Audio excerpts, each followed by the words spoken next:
the Spot Track Podcast, talking sports contracts, the salary cap, and business of sports. Today's edition of the Spot Track Podcast is presented by The Athletic. Visit theathletic.com/SpotTrack, SPOTRAC, and get 40% off that first year subscription today. My name is Mike Giannetti. Happy Wednesday. It is the NFL Midseason Transaction Awards Show. Scott Allen joins me to break down free agent signings, draft picks, top valuations, top trades, best business decisions, all that nerdy stuff we go through every single day here at the NFL at Spot Track. And we've got some awards to hand out. So that's the bulk of this show. Off the top here, it is certainly Major League Baseball free agency season here. I've been in option decision hell, which is a good thing. I think a lot of players are betting on themselves. There's a lot of extra free agents added here. I think we're over the 150 mark on Major League Baseball free agents. I've got a lot of them valued and projected.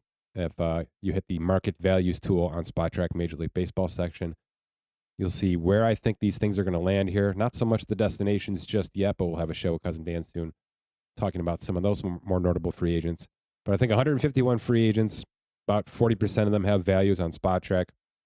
And if you're looking at the payrolls, the Major League Baseball payrolls, we've got a whole bunch of new nuggets this year. Dan and I have been doing quite a bit of work on this as we eat, sleep, and breathe Major League Baseball for the most part. The actual team payrolls and tax payrolls that you see for 2023 are the active rosters only. And if you've gone to them and say, hey, you've only got 29 teams, we didn't forget the Oakland Athletics. They forgot us. They have $0 of active payroll. Okay, so our code just basically says, all right, well, if there's at least $1, we'll show it. And right now they have $0. So I didn't forget the Oakland Athletics. But whenever they actually make a business move this offseason, they'll start to appear on Spot Track for 2023. What you're seeing is the active payroll, so guaranteed contracts. That's not club options. That's not mutual options that haven't been decided for. And by the way, those all have to be decided by tomorrow, November 10th. So what we'll have starting Friday is only guaranteed contracts, and then, of course, free agent signings from there. If you go into the full payroll page, so for instance, if you're looking at the Mets 2023 payroll, on Spot Track, you're going to see a whole bunch of things. And one of the new things we've added this year in the totals, both on the sidebar and all the way down to the bottom where you see totals, is you'll see that active payroll. You'll also see a projected total payroll. I've done salary arbitration estimates for every single arbitration eligible player, and then we've combined all of the empty roster spots that are pre-arbitration spots to get to the 40-man roster, and we've mashed in all those projected salaries as well. So we've projected out a full 40-man payroll, both cash and tax, for every single team, in addition to showing the actual payroll that exists right now. So if you want to nerd out on this stuff, you can live in the future or live in the present with these Major League Baseball teams and see where your team stands right now. Just quickly, the Mets are at the top of that active list, certainly with the Edwin Diaz signing. They're at about a 160, but the Braves are right behind them. Right behind them at 159 and change. That's active cash payroll. If I flip over to the luxury tax situation, it is the Mets still at 195. It's a $233 million threshold this year, for those of you who don't know yet. There's going to be at least 3 or 4 teams that blow past that, in my opinion, especially if Verlander comes back to Houston, if Atlanta gets DeGrom, things like that. If the Yankees tap into Judge again at a big price. But that's the layout right now. So if you're looking at just payroll pages, all you're seeing is the actual active signed today, fully guaranteed contracts on the roster. If you dive into the team page, though, you can see where we think things are going to stand from an arbitration perspective, from a pre-arb perspective, and then projected total for active plus those projections to see where teams might actually stand. So, for instance, those Mets, in terms of that $233 million tax threshold, if I break down all their 40-man right now, and they're all their arbitration salaries, 230.7. So not much wiggle room here for the Mets. Now, they're not even close to done. Not even close. You know, this is, if we bring DeGrom back into the fold, if we bring a player like Nimmo back into the fold, that's going to get really, really crazy and really high in terms of the salary. So a few of these teams will be pushing the $300 million mark again, in my opinion. But you can see where teams stand now and maybe in a couple of months based on our projections with arbitration salaries on these Major League Baseball payrolls. Let's talk NFL midseason transaction awards with Scott Allen. All right, Scott. It's the official midseason of the NFL, sort of. You're a math guy. There's 17 games. So There's no 8.5 weeks. We're at 9.5 essentially for an 18-week season.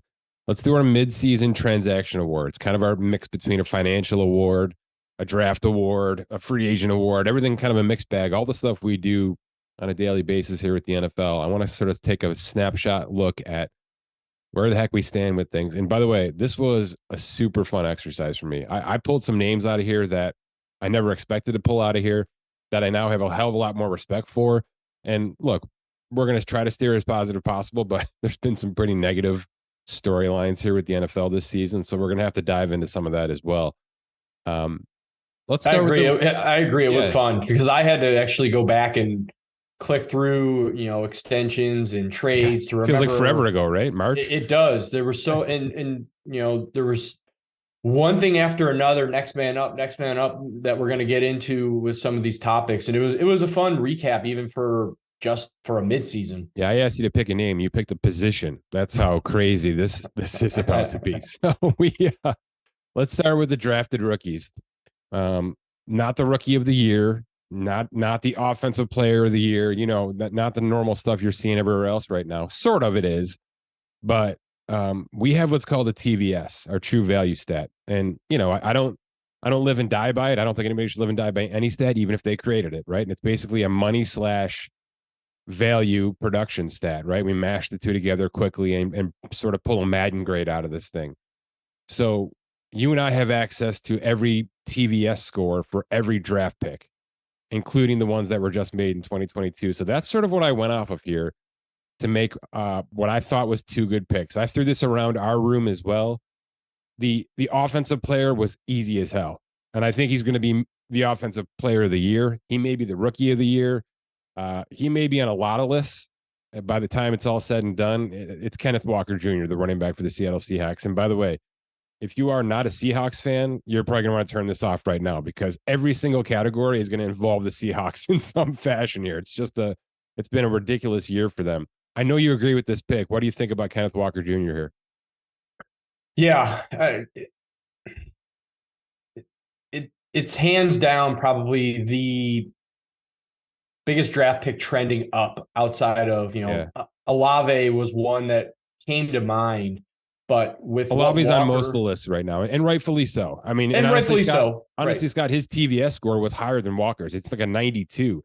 The reason I picked Walker, and I'll throw it back to you here, is Olave was the number 11 pick. The Saints traded up to get him. This is exactly who he was supposed to be. This was the player that they thought he was going to be. I don't know that they thought that everybody knew Kenneth Walker Jr. was going to be doing this out of the gate. And by the way, he really wasn't supposed to be, because they had running backs on this roster and there was an injury situation, a neck injury situation that basically put him to the forefront. There's a chance he's the best running back in football by this time next year, is there not? Oh, yeah, I completely agree with that statement. Yeah. Jack Jones is my defensive pick. Did you even know who Jack Jones was before I just brought his name up? Absolutely not. I opened the doc and I was like, who the heck is Jack Jones? No idea. It's funny because I know you watch the AFC East quite a lot. He's a Patriots cornerback. They drafted him number 121, 4th-round pick. He's the starting cornerback. He's been an absolute stud. He's the number 1 rated cornerback according to Pro Football Focus right now. And I know you can take that with a grain of salt, but you're passing some pretty big names to be there right now already. He's non-guaranteed for 3 more years at less than $3 million. And in terms of cornerback pay, that's ridiculous.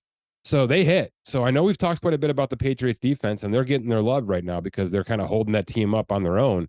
This is the cornerstone. This is one of the big reasons why right now that teams are coming into New England and they're struggling, at least offensively speaking. And this is one of those guys. So he belongs here. He's going to be unbelievable value for them, even if they extend him early in a couple of years. But they hit defensively, don't they? I mean, their offensive draft picks have left something to be desired, but they've hit on 3 or 4 now straight defensive draft picks, and this is just another one. Yeah, agree. Okay, take us down the free agent signings. Which this was interesting. It feels like forever ago. It does. One is crazy obvious, and we can talk about him in every single category, as I mentioned, and we can talk about him here if you want as well. But I got 3 names there. If you've got a few more, bring them to the table. But let's talk about some of these massive free agent signings that happened last March and how they look right now. Yeah, mine through our group here was Von Miller Yep. for the fact that he brought another level of culture to the Bills that have already been forming a culture inside of themselves. And it's just, next level for them. And the production. I mean, he's been a stud for the Bills. He's helping some of those young kids. So it's not for me just a financial transaction from a free agent standpoint. It's all the other intangibles that he's brought to the table. Yeah, every single game he's making some sort of impact. Even when you think he's lost in a game, he shows up at some point in time. And we've watched every second of Buffalo Bills football this year, so I can't argue that one bit. The only pushback I would give you is, we're a value company. We throw the numbers out there. We're trying to at least poke holes in things as much as possible. It was an overpay to get him. They were bidding against Dallas. They were bidding against the Rams. They had some big contenders out there with massive offers. So, at some point in time, this is going to be a bad signing. It's not now. It's probably not going to be next year, but at some point in time, this is going to be a bad signing. So that's the only hole I can poke in that right now. Let's go to the complete other opposite of the spectrum, right? So Von Miller is the highest free agent contract on the market in 2022. It is, and he's living up to it to some degree. Geno Smith has to be your best value free agent contract. Has to be. It's a base 2. He's going to get $3.5 million with per gamers. He's probably going to get all $7 million when you tack on the incentives. And even when you're talking about $7 million, it's ridiculous, right? He's already gotten you 6-7 wins for that Seattle Seahawks roster. So it's not even about this contract anymore, Geno Smith. All the conversation is going to be what's next. What do we do next with this guy? Because this guy's clearly a fit in this Pete Carroll system, and it's about building around him right now for the next few years. And Kenneth Walker Jr., by the way. And DK Metcalf and Tyler Lockett, who are already there. So no question he's the best value out there. You have any thoughts about where this is headed, Geno Smith? No, I don't. I mean, we have a lot of quarterback contracts coming up that are horror stories, Right. And I wonder Seattle's got to be terrified of that situation, right? I agree. And I wonder if this gets to a point.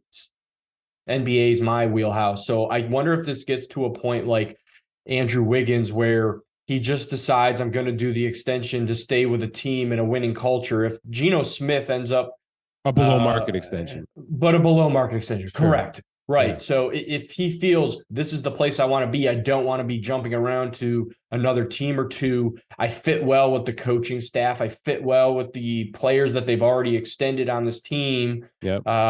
Then I want to get paid, but I want to be in a winning culture. This may be a win-win situation for Geno Smith and the Seattle Seahawks moving forward. I've done a little work on this as I prep for, honestly, my 2023 stuff, which is already around the corner here. Now that we're halfway done, I got to flip the switch, right? Roster bubbles, extension candidates, franchise tags, all that stuff. He's certainly on the tag list, but I actually think the transition tag is the best play for Geno Smith. So, which is funny because that is a very basketball thing right now. The offer sheet, basically the restricted tender, which he's not restricted. He's going to be a UFA. But if I tell you that a franchise tag is going to cost about $32 million, and I tell you that a transition tag is going to cost $29 million, are you saying 6 in one, 6 in the other? But when I tell you that, they've got other fish to fry here in terms of contracts. They've got a gaudy safety contract, some big time wide receiver contracts. There's some offensive linemen they're going to have to shore up here. The cap space goes quickly. We know how this works. So if you can save $3 million, and oh, by the way, who else is going to be bidding for Geno Smith? What other team, whether he hits the open market or whether there's an offer sheet available, what other team is going in on Geno Smith? Carolina's done doing this.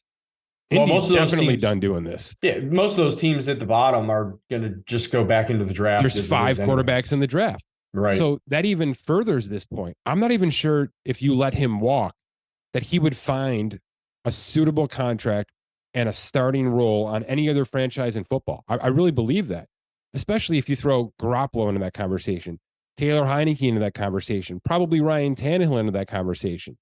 Now he's with those 3 guys, and I don't think there's that many openings outside of, going back to the draft for a first-round pick left. So I don't think Seattle's bidding against anybody else. I think they can save themselves a couple of $1 million and transition tag him. And if somebody throws an offer sheet on him, and we've talked about this in basketball quite a bit, it actually happened this past offseason. Now you have a value. Now you have a valuation from another team on what somebody else thinks Geno Smith is worth. So you don't even need to do your homework.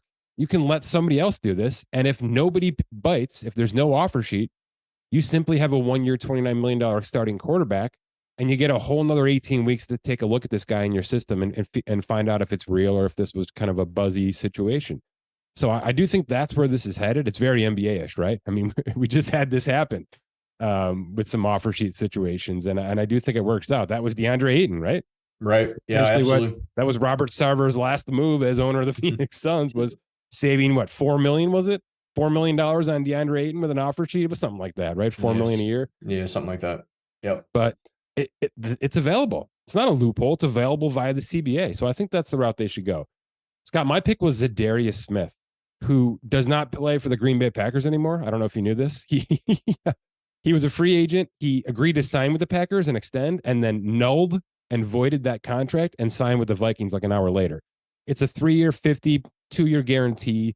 He's got 8.5 sacks for the Vikings. 8.5. He's going to have over 12 when it's all said and done, especially if Case Keenum's the quarterback this week. So I do think that this guy, at the end of the day, is going to be one of the reasons Minnesota's standing at the top of that division and probably has a decent playoff run. And it's a little salt in the wound for Green Bay here, who thought they were getting this guy back to bump up on that edge with Rashawn Gary. And he went across town in their division to the Vikings, and he's certainly producing at a high level. So that's my pick for free agent signing of the year. I think these are 3 good candidates. Let's switch to the big money. The extension of the year. I can tell you right now, cousin Dan chimed in with Deshaun Watson. We're going to leave that one alone for obvious reasons. No need to get political on this episode. I kind of foreshadowed this one for you. Why don't you give us your pick on the extension of the year? Yeah. Mine was all wide receivers. Next man up, next man up. It felt like every 2 days, 3 days, someone signed a historic contract, and that was old news. The next guy was on top of it. It was unbelievable. And it's not just because it was an insane amount of money being tossed around, right? We now have 9 weeks of production to place with that money. Correct. And if I'm looking at PFF, if I'm looking at our TVS scores, all these numbers we can put together, the top 4 PFF wide receivers are Tyreek Hill, Stephon Diggs, AJ Brown, and Cooper Kupp. Those are basically your 4 biggest wide receiver extensions right there. Devontae Adams notwithstanding. Devontae's 8th on the list. If you think about it, if I just go down the list and we have it's 27 wide receivers that signed massive extensions this offseason, to some degree. I got to go pretty far down this list. I got to scroll a lot to find somebody that I'm like, that just didn't work out. I mean, I'm going to run through it. Devontae Adams, Tyreek Hill, AJ Brown, Stephon Diggs, Cooper Kupp, DK Metcalf, Deebo Samuel, Terry McLaurin, DJ Moore, Chris Godwin, Mike Williams, Michael Gallup, Brandon Cooks, Deontay Johnson, and Hunter Renfrow is probably where I draw the line, and he's been injured. So he hasn't really had a chance to flourish with Devontae Adams. It's Robbie Anderson where I sort of say, all right, now we're into some weird territory because he's been traded and kind of exiled out of Carolina. But that's a hell of a lot of names and a hell of a lot of money for one position in one offseason, and it's all worked out. Everybody's happy right there. Every single team is super happy with the decision they made and the money they handed out. It's just a super rare situation. So I think you're dead on that should be the conversation. It was the conversation coming into the season, and now that we have some stats with it, it's still the conversation because it's worked out for everybody. It really has, and it's a rare that it works out so well because if I remember correctly, a couple of years ago, there was a lot of quarterbacks. It was next man up, and those didn't last very long. I mean, you're going to get a less than 50% hit on that. No question about it. It's just too damn hard. But obviously, this is doable. Now, the future question, what we don't have hindsight on is, was it worth it? You know what I mean? Like, because we can get 6 of these guys out of the draft every year at 10% of the cost. So at some point in time, teams are going to say, all right, if there's a historic player available, if a Tyreek Hill is available, we're just going to have to do that if it's the right move for us right now. But other than that, I think a lot of these teams are going to say, screw $25 million a year. I'm just going to, even if I have to trade up, right? If I have to give up a second and a third to get to a 28th, a 27th pick overall, I can find my Justin Jeffersons there. They're sitting there pretty much every year. So that's the dynamic I'm looking to see over the next couple of off seasons is which teams stick with this plan and decide that paying an elite wide receiver is still okay, and which franchises just punt on this completely and say we're going back to the draft every 4 years because these guys are just getting churned out of the spread offenses in college football, and we can cost control that quite a bit. Yeah, I'll pump the brakes a little bit on that for the fact that it depends on the player development. So I quickly clicked on the top 5 just to see where their draft round was. And we're talking 5th round, 2nd round, 3rd round, 2nd round, 5th round. Yeah. And those are the top 5 of the extension AAV. So it's hit and miss depending on who you draft, but it also depends on that player development. So, I mean, you mentioned a Tyreek Hill, but he went in the 5th round. So can I play devil's advocate, Go Scott? Mm-hmm. When those guys were drafted, it was taboo to take a weapon that high. It just was. True. It's a different game now, and everybody knows how this works. And we're seeing more and more wide receivers shoot up that 1st round board. There's no way a Cooper Kupp is sitting there outside of round 2. No chance. A guy with that kind of catch production in this league, there's no chance he's getting out of the 2nd round anymore. So I do think that's changed a bit, but look, you're not wrong. You're still finding gems in the 3rd and 4th round. So it's even furthering the point that a lot of teams aren't going to go $30 million a year, even if they've got a guy right now in house. They're going to go back and try to find that lightning in a bottle. Yeah, and it depends on the situation of the team. I mean, they had Matt Ryan had Julio Jones, and then they went up and got Calvin Ridley. Yep. If the Bengals, they have Higgins and Boyd, so they went and got Jamar Chase, their number 1. You know, they had pieces. That's a great example. What happens when all 3 need to be paid? Yeah, that's a great example. So I think it depends on situation of that team, the player development of the team. Mm-hmm. You know, a team could go up and get that number 1 wide receiver, but if there's no one else around them, is it going to help in the long run? To some degree, that's the Olave situation. To some degree, I mean, that's such a battered team right now. We don't know where that's headed, but I get it from a cost control standpoint. My pick was Russell Wilson, so we can start the snarkiness now if you want. I just think it was garbage. And so is this an extension of the year on the negative side instead of the positive? Yeah, snarkiness. Yeah, I just think, look, he's going to have probably a decent second half, and that Denver team's going to be in playoff contention because they're just too dang good. Even if they lost Bradley Chubb and blah, blah, blah, I get it. There's just too much there to not be competitive. Russell's going to figure this out to some degree and at least simplify things. Is he, though? That's the question. I really do think that. But it doesn't matter. It doesn't matter. It still doesn't make this the right decision. And you have a lot of smart people saying, look, you got to get ahead of these contracts. You can't wait. The second you wait, you're forfeiting money. And my response is this. You own an NFL team. If you're trying to get value out of your quarterback, you're playing the wrong game, in my opinion. There's a right time and a wrong time for everything, including paying the biggest contract in the history of your franchise, which is what every quarterback contract is going to be from here out. It's next man up forever if you've got a guy that's supposed to be darn good, right? So you do it when you're ready. And if that guy doesn't want to stay here, if that guy doesn't want to wait, Lamar Jackson's happy to wait. We're going to talk about him in a second here. Russell Wilson absolutely would have waited for this contract. And if you're telling me that it was $49 million in the fall, but it would have been $55 million in the spring, first of all, you're wrong. I think you're dead wrong on that kind of a leap. I don't even think Russell Wilson would have blown past Aaron Rodgers because, as we're going to talk about in a second here, that's a nightmare contract, a total nightmare decision for Green Bay. So I just think there's no way to justify this. And this isn't hindsight 2020 for me. I said this leading into it, that Russell should take the Matthew Stafford approach and the Broncos should be taking the Rams approach. And I killed it the second it happened. So I promise you, I'm not just sitting here looking at what we've seen and looking at the resume here and saying, well, that was a dumb decision. I hated it from day one. And I think all of us should have, because it's just bad business is what it is. I think bad business. And I think, and I'll speak for cousin Dan because he's said it too in our group. Why you didn't need to? He didn't even do a snap, and you did this extension. You could have at least waited and saw what you had as a team going into the season, and said, "All right, this is what we want. Move on. Or we're going to do the extension now." They kind of put the cart before the horse in this case. Yeah, no question. All right. I got a couple of cons. I'm not even going to extrapolate them. You just tell me if you need any further context. Aaron Rodgers is a negative extension. Kyler Murray is already a negative extension for me. Yes. I've talked about that in 7 straight shows. I've got Joe Noteboom here. Do you know who that is? No idea. He's Matthew Stafford's left tackle. He moved over there when Andrew Whitworth retired. He got a 3-year extension. It's not the biggest contract in the world. I just think that you won the Super Bowl. You were going to lock up Matthew Stafford, right? You got him $40 million a year. That was kind of a later contract, but you were going to do it. When everybody was coming back, it was all about running this thing back. Everybody decided to come back except for Beckham Jr.'s injury situation, and of course Von Miller jumping ship. I don't think they did justice to this, and I think this is a direct result of why Matthew Stafford is not Matthew Stafford right now.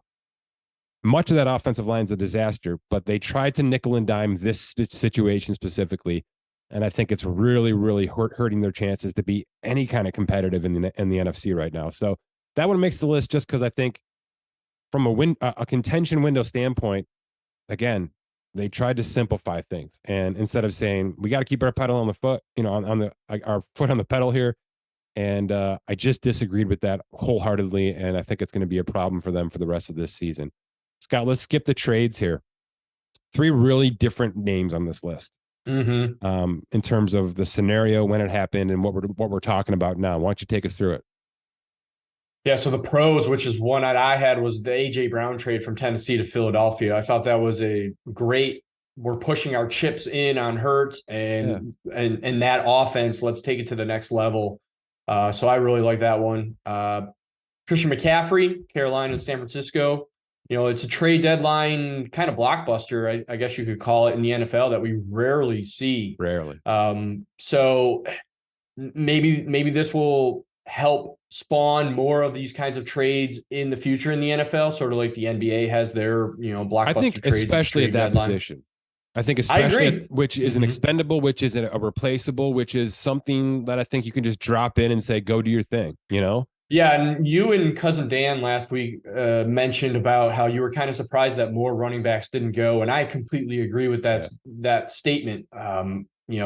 For a position where it's running back by committee and they take so much of the brunt and get injured so much more. Yep. I could see that potentially being a trend in that direction if teams start to realize that this worked out. Let's just poach the running back from another team that is quote unquote tanking. Yeah.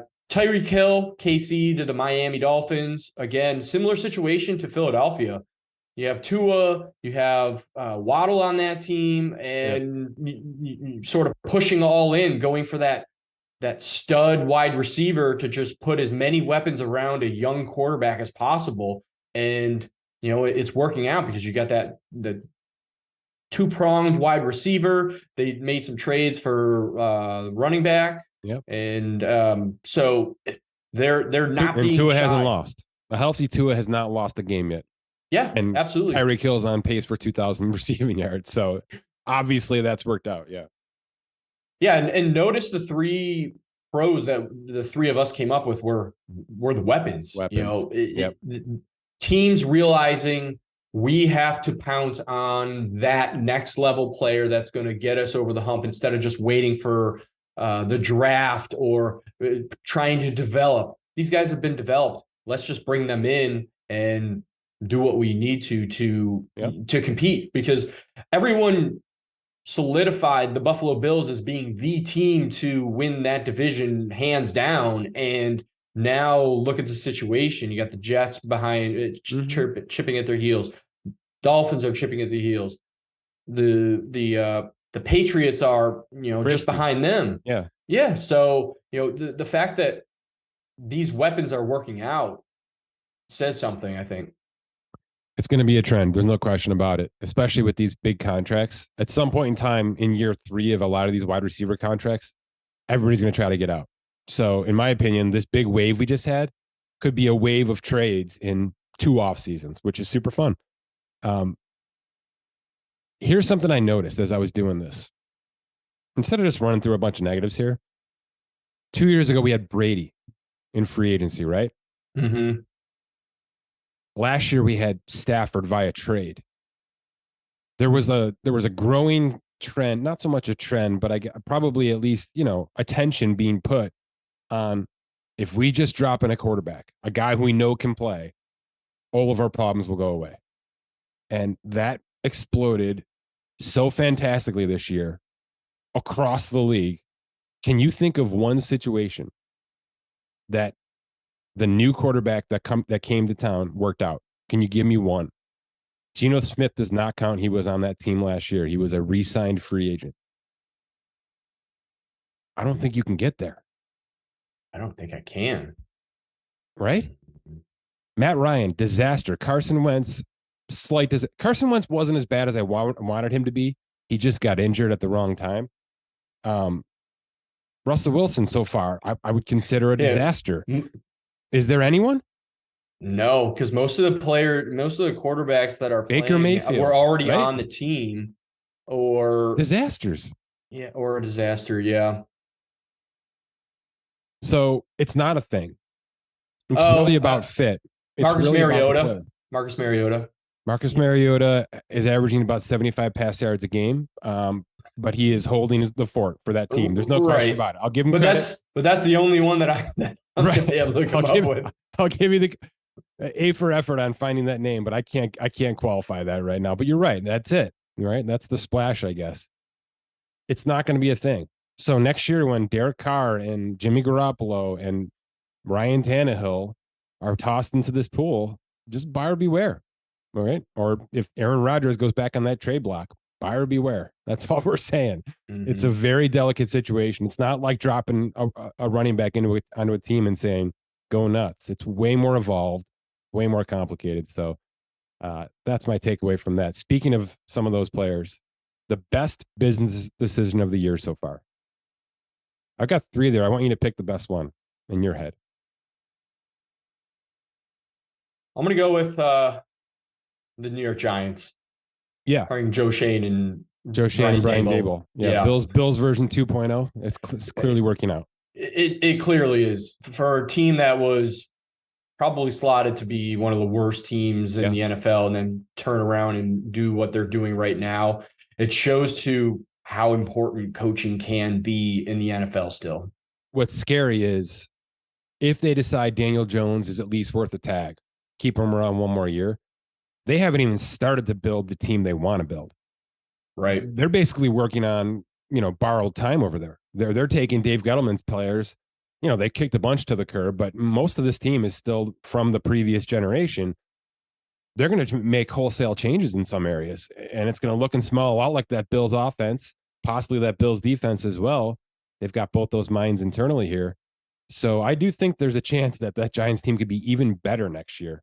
Yeah, you're right. They have, depending on how the remainder of this season plays out, they can really slow play their plan because they can do what they want in the draft and not necessarily need to go for that quarterback. So they could do a weapon, they could do an offensive line, they could do whatever they need to. Yep. They can get all the pieces that they need to for one more year. And then if they need to cut ties with Daniel Jones and they make a trade or do whatever for a new quarterback, then so be it. Mine is Jimmy Garoppolo. The 49ers getting that done. Now, look, they got helped because nobody else wanted to pay him and nobody else wanted to give up a draft pick to acquire him. But they brought him back on an incentive-laden contract for this exact situation, and they're going to be in the playoffs because of it. It's that easy. So that's easily my decision of the year so far. We'll see where it goes. I got about 15 of the worst decisions, and I could have and I kept 40. adding. Yeah, I know, and I kept adding as I could have gone 40 deep, and I'm like, you know what? We could just talk about some of these.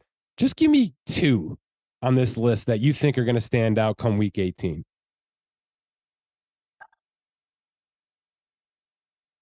Want me to start? Yeah, you start. Brady unretiring is going to stand out. It definitely is. You're right. And look, it might be for a positive reason. It might be because Tampa Bay knocked off Dallas in the wild card round, right?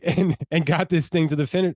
So I'm not saying it's a negative, but it is certainly a polarizing discussion right now. So I'll take that one. Which one are you going to take here? I'm going to go with extending Aaron Rodgers. Okay.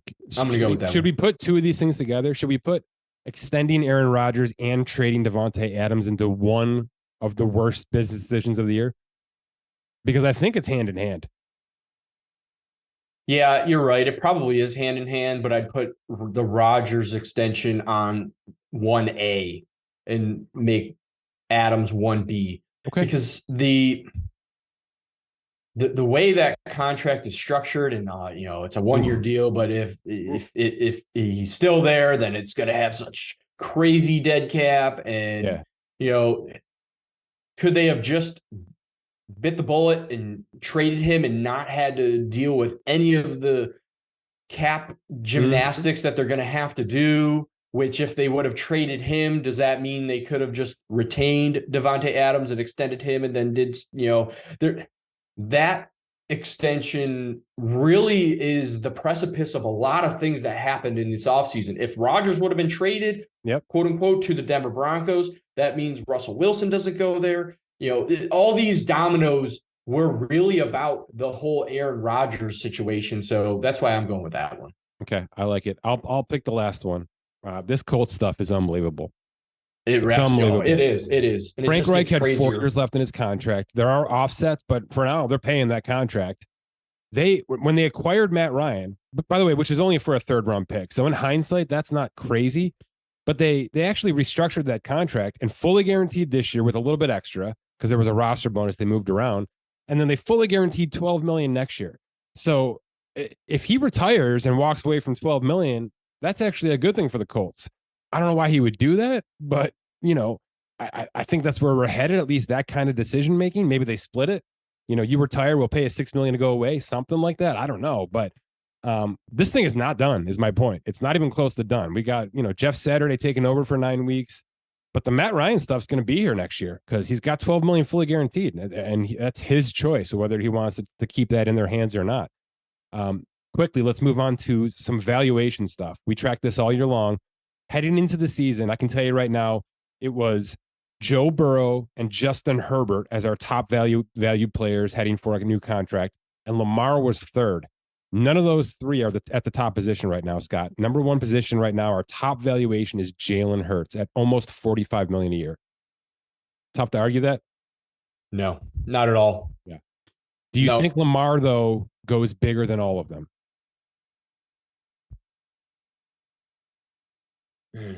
Yeah. No, I'm going to say no. You don't? Okay. No, do you think Jalen Hurts gets the contract this year? Or is Howie Roseman and the Eagles going to say, look, we screwed up with Carson Wentz. We can't do this again? Even if they win the Super Bowl, which is basically what happened with Carson. I think they get it done. Okay, so Jalen Hurts gets a massive contract. I think the Jalen Hurts Philadelphia Eagles situation is different. They made the trade for Brown. They've got some other pieces on that team. So I think they lock him in. I say no to Jackson because I don't think Baltimore is going to pay that. You think if we got Jackson a double tag situation, no contract, or let him go and they just go back into the draft and go that route. But if he does get that high, it's not going to be with the Baltimore Ravens, I don't think. That's extremely fair. All right, let's talk about the devaluation process. This player had it brought into 2022 an historic valuation. He's a running back. He was set to make over $17 million a year. He's extension eligible after this upcoming season. All things were pointing towards him getting this thing done. The team was, projected to win the division. Now he's down $4 million, which is kind of crazy. That doesn't happen in our system. Our math is a lot stricter than that. Yeah, he's down $4 million to closer to $13 million a year, which is like 4th or 5th on the running back list. It's Jonathan Taylor and the Colts. Is there any world where Jonathan Taylor gets a contract this offseason? He may get a contract, but it's not going to be what he wants. Yeah. He may be the 2nd or 3rd running back on another team, but it's not going to be for, anything. You don't think the Colts say we're getting a rookie quarterback this year? We might as well lock up our superstar running back, even though he doesn't look like a superstar right now. Now he's got 2 more years on this rookie contract, or a year and a half here. Yeah, they'll probably just ride that out. I think it's a no. Yeah, I think it's a no. Yeah. I think it's a Saquon Barkley situation now where they're going to have to take this thing to the finish line. Yeah, and it goes to deal with it when they have to. It goes to what we just said with the Christian McCaffrey situation. You ride it out, and even if you have to trade him in that fourth year, it's for low money. You could probably get a pick back for him, and can I throw that at you? Is it more likely that he gets extended or traded this offseason, Jonathan Taylor? I'll say traded. I agree. Mm-hmm. I agree, and I actually don't think it's the worst idea in the world, because if you're all about getting up for that quarterback and you need more assets, why not, right? Why not load up right now and make sure you get the quarterback you want? Because if you're not number 1, 2, or 3, you're going to be fighting for the 4th quarterback in the draft. We know how this stuff works right now. So I think there's a really good chance that he's on the trade block for the purpose of, we got to get up into the first round as high as possible. So what a complete 180. Literally 3 months ago, I would be sitting here saying there's no chance he's not getting close to $18 million a year on a 4-year extension. And now I can't even fathom that. It's just a complete drop from hell, that entire Colts organization. Anything else that we're missing here? No, it's been, we look back in time at how much has gone on, and you forget how much has gone on, and we're only halfway through. So it's going to be interesting to see what transpires in the next three months.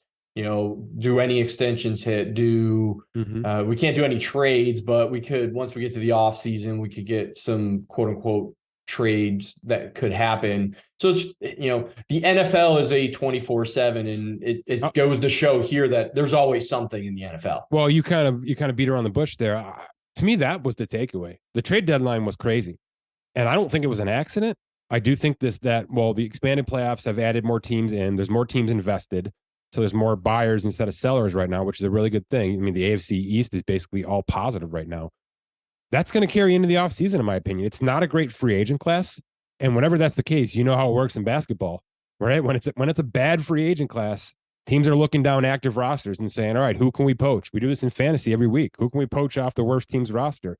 I think that's going to be the case. So I do think it'll be a very active trade March, which is just exciting and something the NFL has been lacking, in my opinion, for a bunch of years now. So that's what I'm looking forward to the next 10 weeks or so.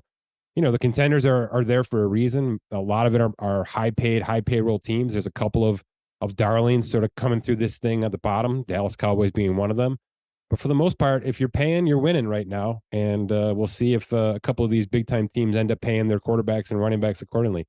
Good stuff, man. Yeah, thanks. Have a good one. Okay, my thanks to Scott. Always fun to kind of dive into the award show stuff. It's kitschy content, but it's good. It's always good to kind of, we pulled some names out I didn't expect to be seen today. And that's kind of the point, right? You get lost in some of these big names and certainly on the quarterback carousel, and you forget about some of the smaller positions that are just banging it out right now. And certainly the running backs are having a year. They're having a moment. The rookies, the superstars, Derrick Henry might single-handedly carry the Tennessee Titans to another division title again. And McCaffrey could do the same out in the West there with San Francisco now. So plenty to talk about. We will keep up with the NFL on a week-to-week basis as per the usual. But we will dive into the baseball stuff even more. Cousin Dan will be with me this weekend to talk about some of these big free agent moves. It's coming. November 10th's here.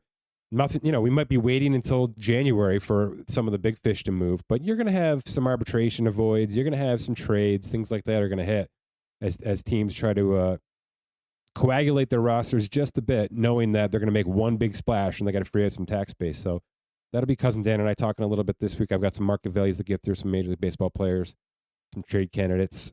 Again, our financial offseason series is live. All 30 teams from the Mets all the way down to the A's in terms of the payrolls and the tax payrolls. Some players I think could get extended, could get traded, could get non-tendered over the next couple of days here. And that's all live right now on SpotTrack.com. For Scott Allen, my name is Mike Giannetti. Thanks for listening to this edition of the SpotTrack Podcast.